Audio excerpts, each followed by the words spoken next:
Subscribe to our YouTube channel and press the bell icon to get the latest updates. Good morning and namaskar. My statement has three parts to it. In the first part, I would be elaborating on the decision of the MPC and the rationale behind the MPC's decision. In the second part, I have attempted to provide some forward guidance with regard to the liquidity position and our liquidity management. And in the third part, I would be announcing certain additional measures, some of which are very important and have systemic impact. So, I request your patience. The Monetary Policy Committee met on 3rd, 4th and 5th February 21 and deliberated on current and evolving macroeconomic and financial developments, both domestic and global. The MPC voted unanimously to leave the policy repo rate unchanged at 4%. It also unanimously decided to continue with the accommodative stance of monetary policy as long as necessary, at least through the current financial year and into the next year, to revive growth on a durable basis and mitigate the impact of COVID-19 while ensuring that inflation remains within the target going forward. The marginal standing facility rate and the bank rate remain unchanged at 4.25%. The reverse repo rate stands unchanged at 3.35%.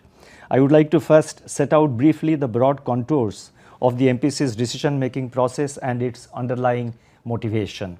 Inflation outturns in the last 2 months have turned out to be better than what was expected at the time of the December meeting. For the first time during the COVID-19 period, inflation has eased below the upper tolerance level of 6%. Going ahead, factors that could shape the food inflation trajectory in coming months, including likely bumper Kharif harvest, arrivals in markets, rising prospects of good Rabi crop, larger winter supplies of key vegetables, and softer poultry demand on fears of avian flu are all indicative of a stable near-term outlook. The preliminary estimates of GDP for 2020 and 21 released by the National Statistics Office on January 7th has turned out to be very close to the MPC's December projection. The outlook on growth has improved significantly with positive growth impulses becoming more broad-based and the rollout of vaccination program in the country auguring well for the end of the pandemic. Given that inflation has returned within the tolerance band, the MPC judged that the need of the hour is to continue to support growth, assuage the impact of COVID-19 and return the economy to a higher growth trajectory. Let me now provide a detailed assessment of growth and inflation. The new year 2021 has begun on a strong positive note with vaccination drives in major economies as well as in India. India's response to COVID-19 reminds us of an excerpt from Mahatma Gandhi's proclamation that determined spirits fired by an unquenchable faith in their mission can alter the course of history. While the year 2020 has tested our capabilities and endurance, 2021 is setting the stage for a new economic era in the course of our history. Importantly, the signs of recovery have strengthened further since the last meeting of the MPC. High-frequency, coincident and proximate indicators suggest that the list of normalizing sectors is expanding. The RBI's survey points towards improvement in capacity utilization in manufacturing sector to 63.3% in Q2 of 2020-21 from 47.3% in Q1 of 2021. Consumer confidence is reviving and business expectations of manufacturing, services and infrastructure remain upbeat. The movement of goods and people and domestic trading activity are growing at a robust pace. Electricity and energy demand reflect a broader normalization of economic activity than in December, even as fears of a second wave abate. Data for sales and new launches of residential units in major metropolitan centers reflect a renewed confidence in the real estate sector. manufacturing, services and composite purchase managers index PMI are in expansion zones. Furthermore, the vaccination drive is expected to provide an impetus for the restoration of contact intensive sectors and a leading edge to the Indian pharma industry in the global market. Foreign direct investment and foreign portfolio investment to India have surged in recent months, reposing faith in the impressive recovery in the Indian economy. Ahead of a broader infrastructure revival, the speed of daily national highways construction is rising and the pace of award of national highway projects in 2021 has doubled year on year. What is more, the flow of financial resources to the commercial sector has been improving, particularly in respect of non-food bank credit and via commercial paper, credit by housing finance companies, private placement of corporate bonds and foreign direct investment. The total flow of these resources is rupees 8.85 lakh crore so far, up to January 15th, compared with 7.97 lakh crore during the corresponding period of the previous year. The latest bank lending survey of the RBI suggests further sequential improvement in sentiment on loan demand across all sectors right up to Q2 21-22. Taking these factors into consideration, GDP growth is projected at 10.5% in 21-22, in the range of 26.2% to 8.3% in H1 and 6% in Q3 of the coming financial year, that is 21-22. The Union Budget 21-22 has provided a strong impetus for revival of sectors such as health and well-being, infrastructure, innovation and research, among others. This will have a cascading multiplier effect going forward, particularly in improving the investment climate and reinvigorating domestic demand, income and employment. The investment-oriented stimulus under the Atmanirbhar 2.0 and 3.0 given during the peak of the pandemic has started working its way through and is improving the spending momentum along with the quality of public investment. Both will facilitate regaining India's growth potential over the medium term. The projected increase in capital expenditure in the Union Budget augurs well for capacity creation and crowding in private investment, thereby improving the prospects of growth and building credibility around the quality of expenditure. Let me now focus on our assessment of the inflation. After breaching the upper tolerance threshold continuously since June 2020, CPI inflation moved below 6% in December for the first time in the post-lockdown period, supported by favorable base effects and a sharp fall in key vegetable prices, the latter accounting for 90% of the decline in headline inflation during November and December.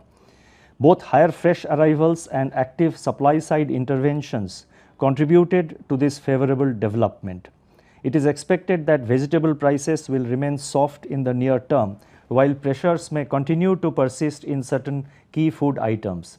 The outlook for core inflation is influenced by escalation in cost push pressures seen in recent months. Petroleum product prices have reached historic highs as international crude prices surged in recent months and the high indirect taxes remain both in the center and in the states. These, along with the sharp increase in industrial raw material prices, have resulted in a broad-based increase in prices of services and manufacturing products in recent months. Going forward, concerted policy action by both center and states is critical to ensure that the ongoing cost build-up does not escalate further. Taking into consideration all these factors, the projection for CPI inflation has been revised to 5.2% for Q4 of the current financial year, that is from January to March, and to 5.2% to 5% in the H1. Let me repeat, for the current quarter our projection is that CPI inflation will be 5.2% and For H1, the range we are giving is 5.2% to 5%. And for Q3 of next year, we are projecting 4.3%. And we are assessing that the risks would be broadly balanced. By March 21, the government would be reviewing the inflation target for the next 5 years. The experience with successfully maintaining price stability and gains in credibility for monetary policy since institution of the inflation targeting framework, barring the COVID-19 period, needs to be reinforced in the coming years even as we exit the pandemic and seek to exploit the opportunities of the post-COVID world. Price stability is the foundation on which economy can strive to reach its potential in a virtuous cycle of higher financial savings and investment, reduced uncertainties for firms in investment and wage decisions, reduced term and risk premia in financial markets, and increased external competitiveness. I now proceed to provide some forward guidance with regard to the liquidity situation and our approach to liquidity management. The Reserve Bank and the markets evolved a shared understanding towards cooperative solutions during the pandemic period. A large government borrowing program was managed seamlessly. The issuance of corporate bonds reached a record level, that is 5.8 lakh crore during April-December 2020 as compared with 4.6 lakh crore during April-December of 2019. Explicit forward guidance was an innovative feature in the conduct of monetary policy during 2020-21. In addressing the discomfort of markets regarding persistently higher inflation prints and the large supply of government paper, the maintenance of financial stability and orderly evolution of yield curve.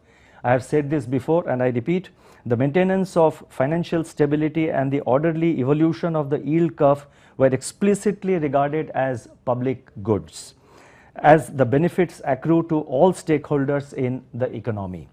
The RBI's market operations dispelled illiquidity fears and bolstered financial markets sentiment. Convinced by RBI's communication and actions, market participants also responded synchronously and cooperatively, which bears testimony to the effectiveness of our forward guidance.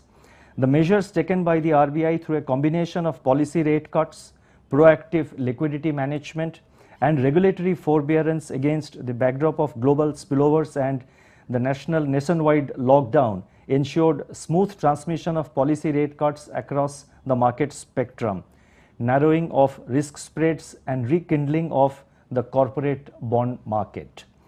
In GSEC market, in which risk-free benchmarks evolve, a record low weighted average cost of 5.78% and an elongated weighted average maturity of 14.9 years testify to the credibility of monetary and liquidity management operations of the Reserve Bank of India. On January 11th, money market and GSEC yields firmed up on perceived market misconceptions about the RBI reversing its accommodative policy stance. I repeat, on January 11th, money market rates and GSEC yields firmed up on perceived market misconceptions about RBI reversing its accommodative policy stance. In this context, it's very useful to remember that variable rate reverse repo auctions are already a part of our menu of instruments as the main tool under which the revised liquidity management framework this was the main tool under the revised liquidity management framework, and they were in active use even before the pandemic. They are voluntary, and in any case, the recourse to overnight fixed rate reverse repo remains available on a daily basis. Variable reverse repo rate auctions offer a higher remuneration than fixed rate reverse repo in view of the longer tenor, that is 14 days. The stance of liquidity management continues to be accommodative and completely in consonance with the stance of monetary policy. Let me reiterate and repeat, the stance of liquidity management continues to be accommodative and completely in consonance with the stance of monetary policy. The RBI stands committed to ensure the availability of ample liquidity in the system and thereby foster congenial financial conditions in the recovery to gain traction. It would be worthwhile to note here that reserve money rose by 14.5% year on year on January 29th, led by currency demand. Money supply, that is M3 on the other hand, grew by only 12.5% on January 15th, 2021. Since early November 2020, international crude prices have risen following optimism on back of vaccination and news on additional policy stimulus. These factors have engendered a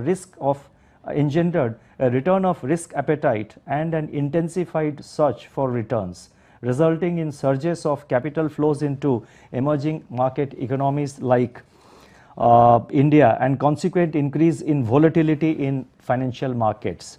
The RBI has, however, proactively taken steps to insulate domestic financial markets from global spillovers and consequent volatility, while ensuring comfortable domestic liquidity conditions.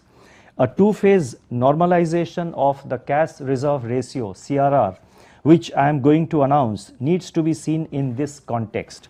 Systemic liquidity would, however, continue to remain comfortable over the ensuing year. In fact, the CRR normalization opens up space for a variety of market operations to inject additional liquidity. The underlying theme of our endeavor in these areas would be to flexibly use all instruments in our arsenal appropriately without jeopardizing financial stability, which is at the core of RBI's policy objectives. Gross market borrowing of the center for 21-22 is budgeted at rupees 12 lakh crore. As the government's debt manager and banker, the Reserve Bank will ensure the orderly completion of the market borrowing program in a non-disruptive manner. In this context, we look forward to continuance of the common understanding and cooperative approach between market players and the RBI during 21-22 also. I would now like to proceed to make some additional I would like to now announce certain additional measures, and many of them are actually very critical and have wider impact on the financial sector. So I would request your patience.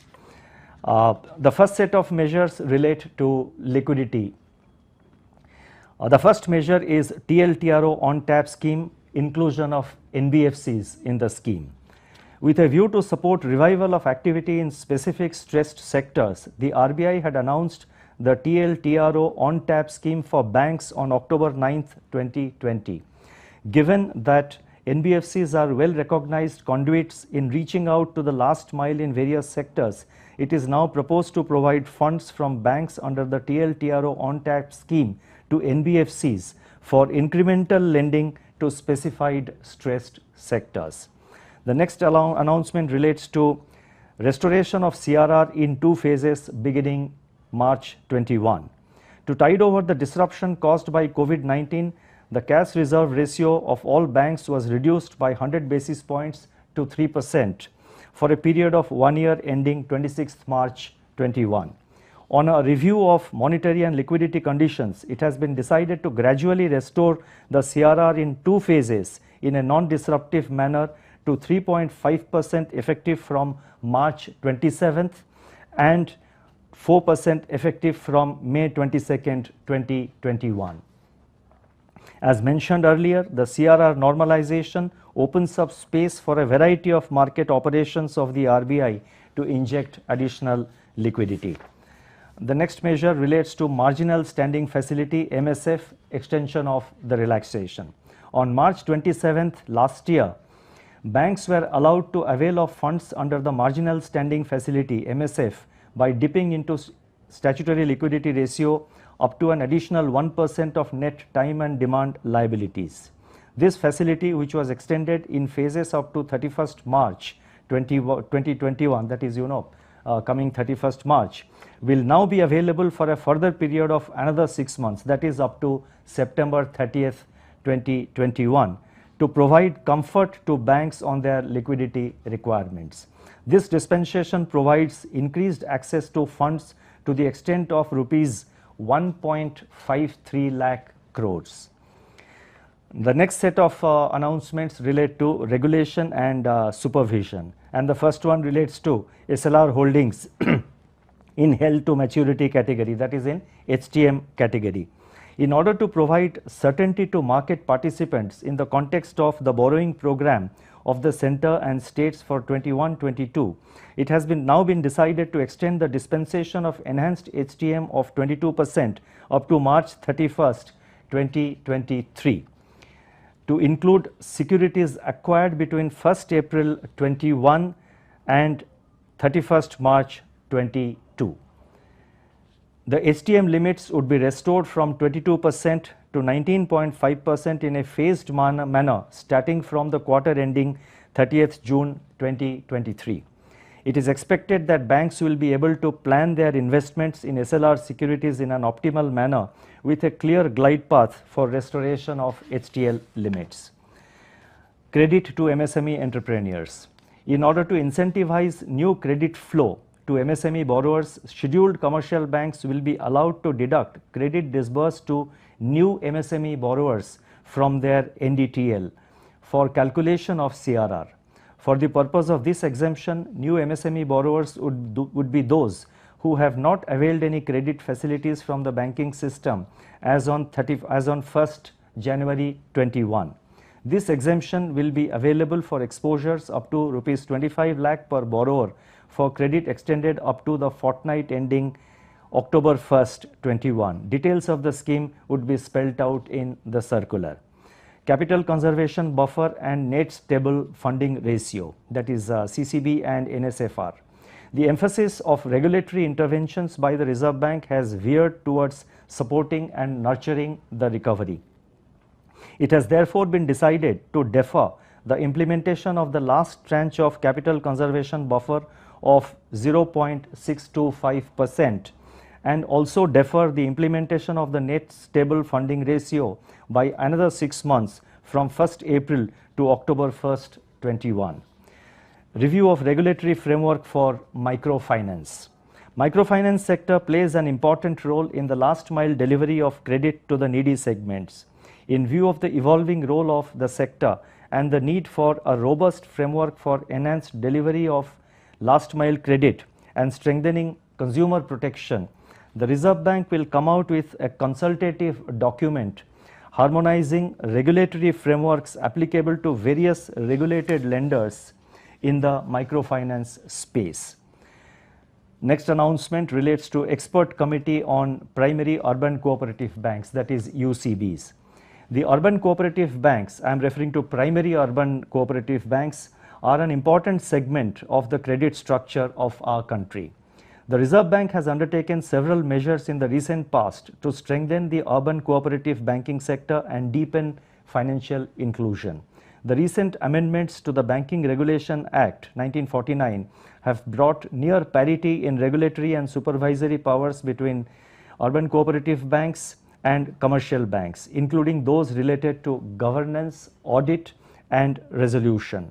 An expert committee will be constituted to provide a medium-term roadmap for strengthening the sector, leveraging on the legislative amendments. Constitution of this expert committee and its terms of reference will be announced shortly. The next announcement relates to remittances to the IFSC under Liberalized Remittance Scheme, LRS. Currently, resident individuals are not allowed to make remittances under the Liberalized Remittance Scheme, LRS, to International Financial Service Centers, IFSCs. To further develop IFSCs and bring them at par with other international financial centers, it is proposed to permit resident individuals to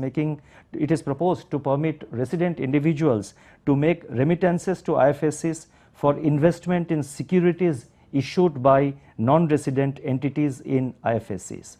For this specific purpose, resident individuals should be allowed to open a non-interest bearing foreign currency account, FCA, in the IFSCs.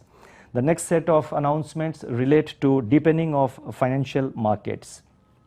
And the first measure in this context is allowing retail investors to open gilt accounts with RBI, and this is a major step. The central government and the Reserve Bank have taken several measures to encourage retail investment in government securities. In continuation of these efforts, it is proposed to provide retail investors with online access to government securities market, both primary and secondary, directly through the Reserve Bank, and we are calling it Retail Direct. This will broaden the investor base and provide retail investors with enhanced access to participate in the government securities market. This is a major structural reform, placing India amongst select few countries which have similar facilities. It has to be noted that retail investors will have now direct access to participate in the GSEC market, both primary and secondary, and directly they can open an account with the Reserve Bank. And this kind of direct access which is being given to the retail investors in GSEC market, I think very few countries in the world have it, and India now joins that league. This is a major structural reform which the RBI has decided to implement, and the roadmap for this will be announced separately. This measure, it is important to note, I repeat, this measure together with the HTM relaxation will facilitate smooth completion of the government borrowing program in the financial year 21-22. The next measure relates to foreign portfolio investors' participation investment in defaulted bonds. In order to further promote investment by foreign portfolio investors, that is FPIs in corporate bonds, FPI investment in defaulted corporate bonds will be exempted from the short-term limit and medium-term residual maturity requirement under the medium-term framework. The next set of announcements relate to payment and settlement systems. With enhanced penetration and efficiency of digital payments, major payment system operators would be required to facilitate setting up of a centralized industry-wide 24/7 helpline for addressing customer queries in respect of various digital payment products and give information on available grievance redress mechanisms. Going forward, the facility of redress of customer grievances through the helpline shall be considered. This is envisaged to enhance consumer trust and confidence in the digital payments ecosystem. Guidelines on outsourcing for operators and participants of authorized payment systems, and this is the next measure I am going to announce. The resilience of the digital payments ecosystem to operational risks needs to be constantly upgraded. A potential area of operational risk is associated with outsourcing by payment system operators and participants of authorized payment systems. To manage the attendant risks in outsourcing and ensure that a code of conduct is adhered to while outsourcing payment and settlement related services, the Reserve Bank shall issue guidelines on outsourcing of such services by these entities. Check truncation system, that is CTS clearing across all banks. The coverage of the check truncation system CTS has been extended to all legacy clearing houses by September 2020. It is however noticed that about 18,000 bank branches are still outside any formal clearing arrangement. It is now proposed to bring all these branches under CTS clearing by September 21. With this measure, all bank branches in the country would be covered under the CTS. This will enhance customer convenience and bring in operational efficiency to paper-based clearing system. And the final announcement relates to consumer protection. And here we are going to announce an integrated ombudsman scheme. At present, the framework for alternate dispute resolution consists of 3 separate ombudsman schemes for banks, NBFCs and non-bank prepaid issuers. These 3 schemes are operated by the RBI from 22 ombudsman offices located across the country. To make the ombudsman mechanism simpler, efficient and more responsive, it has been decided to integrate the 3 ombudsman schemes and introduce centralized processing of grievances following a one nation, one ombudsman approach. This is intended to make the process of redress of grievances easier by enabling the customers to register their complaints under the integrated scheme with one centralized reference point. The integrated ombudsman scheme will be rolled out in June 21. And finally, let me conclude by saying that going forward, and this is the concluding paragraph, and I would like to sort of thereafter we have a press conference which is coming up at 12 o'clock, and that will be also live streamed on the RBI YouTube channel. In conclusion, I would like to say that going forward, the Indian economy is poised to move in only one direction, and that is upwards. It is our strong conviction, backed by forecasts, that in 21-22, we would undo the damage that COVID-19 has inflicted on the economy. After the chaos and despair of the year gone by, through which we have sailed together and shall continue to sail ahead, the overall situation can best be described in the words of Mahatma Gandhi, and I quote, "We are daily witnessing the phenomenon of the impossible of yesterday becoming the possible of today." Thank you. Stay safe, stay well. Namaskar.